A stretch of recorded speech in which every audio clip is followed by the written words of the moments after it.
Welcome to TDS studios. I friends எல்லாம் பிரமாதமாக இருப்பீங்க நம்புகிறேன்.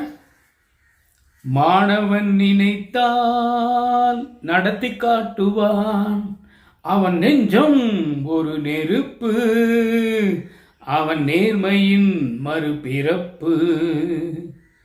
என்னடா இது மாணவர்களை பற்றிய பாட்டு அப்படின்னு பார்க்குறீங்களா?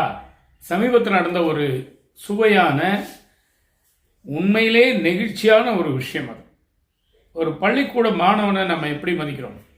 என்ன தெரியும் பசங்களுக்கு, ஸ்கூல் பாய்ஸ் அப்படின்னு கொஞ்சம் அசால்ட்டாக நினைக்கிறோம். ஆனால் அவங்களுடைய திறமை, அவங்களுடைய தகுதி எவ்வளோ உயர்ந்தது அப்படிங்கிறத இப்போ நிரூபிச்சிருக்காங்க. சமீபத்தில் 1974 இந்த ராஜநாகம்ன்ற படம் வந்தது, ஸ்ரீகாந்த் நடித்த படம். அதில் தான் இந்த பாட்டு வருது. அப்போ மாணவர்களுடைய ஒரு பலம், அவர்களுடைய ஒரு திறம் எவ்வளோ இருக்குன்னு பாருங்கள். அது என்னன்னு பார்ப்போம், அந்த சம்பவத்தை என்னன்னு பார்ப்போம், நீங்கள் முடிவு பண்ணிக்கோங்க. ஓகே. கேரளாவில் திருச்சூர் மாவட்டத்தில் வரந்தரப்பள்ளின்னு ஒரு இடம். அந்த ஊரில் ஒரு பள்ளிக்கூடம். அந்த பள்ளிக்கூடத்தில் 6ஆம் வகுப்பு படிக்கக்கூடிய ஒரு மாணவி.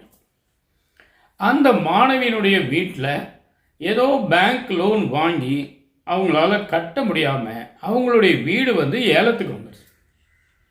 ஒரு 2,68,000 சில்லற ஏதோ கட்டினால் அவங்க வீட்டை அவங்க மீட்டுக்கலாம். ஆனால் அவங்களுக்கு வசதி இல்லை, ரொம்ப கஷ்டப்படுறாங்க.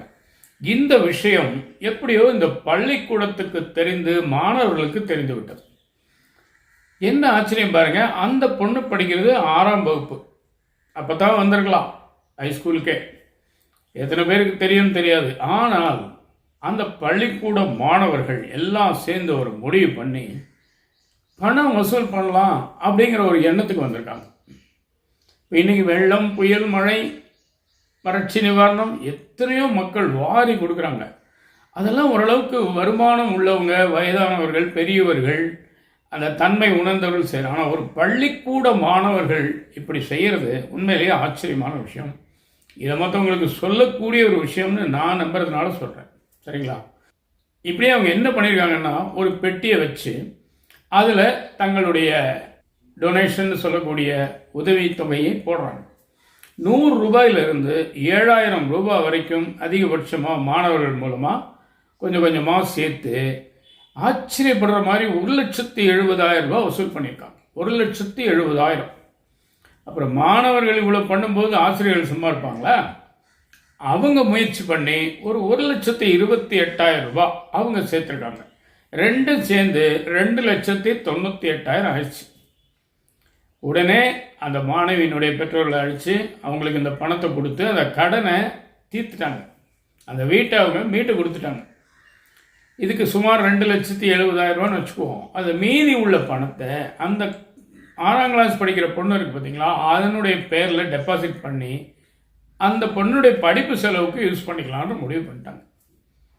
இப்போது ஒரு சாதாரண பள்ளி மாணவர்கள் சக மாணவியினுடைய கஷ்டத்தை, அதுவும் அவங்க அந்த பொண்ணோட கஷ்டம் இல்லை, அவங்க குடும்ப கஷ்டத்தை சாதாரணமாக 50-100 கொடுத்து தீர்க்க முடியாத அந்த லட்சக்கணக்கான பணம் கொடுத்து தீர்க்க வேண்டிய அந்த கடனை அந்த வீட்டை மீட்டு கொடுத்ததன் மூலம் உயர்ந்து நிற்கிறாங்க.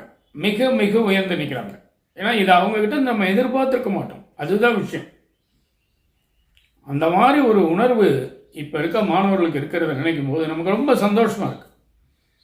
ஏன்னா எதிர்கால இந்தியா என்னாகுமோ ஏதாகுமோ, இப்படி தாண்டவத்தனமாக இருக்காங்களே அப்படின்னு நம்ம நினைக்க வேண்டாம். பொறுப்போடு இருக்காங்க மாணவர்கள், பொறுப்போடு இருக்காங்க. இந்த செய்தி அனைத்து பள்ளிக்கூடங்களுக்கும், இந்தியாவில் உள்ள அனைத்து பள்ளிக்கூடங்களுக்கும் செல்ல வேண்டும் என்பது என்னுடைய ஆசை. ஏன் அப்படின்னா, நல்ல விஷயம் சொன்னால் 4 பேருக்கு சொல்லணும். அதை பார்த்து 4 பேர் அதுக்கு இறங்கலாம், அந்த முயற்சியில் இறங்கலாம். அதனால தான் சொல்கிறது. அந்த பேர் கூட எனக்கு தெரியாது, இது எல்லாமே பேப்பர் செய்தி தான். சரிங்களா? அதனால் இது உண்மையாக இருக்கும் பட்சத்தில் தான் அது பேப்பரில் வரும். அதனுடைய ஒரு நல்ல குணம், அதில் இருக்கக்கூடிய நல்ல அந்த மாணவர்களுடைய அந்த மனசு தான் சார் கடவுள் அப்படின்னு பார்த்தீங்களா?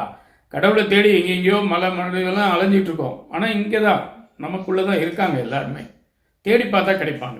சரிங்களா? அதனால தான் மாணவன் நினைத்தால் நடத்தி காட்டுவான். எப்போ வந்த படம் இது? 50 வருஷத்துக்கு முன்னாடி வந்த படம். அந்த பாட்டை இப்போ ப்ரூஃப் பண்ணியிருக்காங்க. இதாங்க எனக்கு விஷயம். நிச்சயமாக இந்த விஷயம் உங்களுக்கு பிடிச்சிருக்கும்னு நம்புகிறேன். உங்கள் கருத்துக்களை எதிர்பார்க்குறேன். மீண்டும் அடுத்த எபிசோடு சந்திப்போமா? அதுவரை உங்களிடம் விடைபெறுவது உங்கள் அன்பன் டி. சண்முக சுந்தரம், போத்தனூர், கோயம்புத்தூர். நன்றி, வணக்கம்.